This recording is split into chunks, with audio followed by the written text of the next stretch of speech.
Total, es el convención. Ay. No, lo has dicho que lo cuente. Va a contar ese seguro. Va a contar ese seguro. A ver, Amela. Cuenta. Va a contar ese seguro. Conta el dos, que yo no me explica. Les Gimes, el de Les Gimes. Vale. Está basado en hechos reales. Vale. Estamos en un supermercado de Benicassi en Estiu.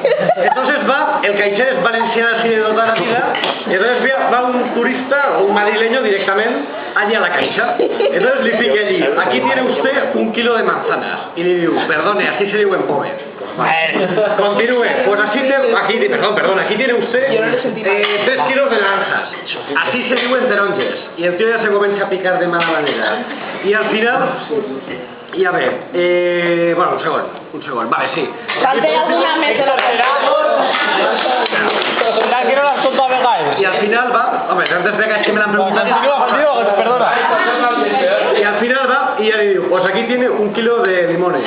Así se digo en Gimes. Pues vale, y a los hijos de puta aquí cómo los llaman. Nosotros no los llamamos, ellos vienen.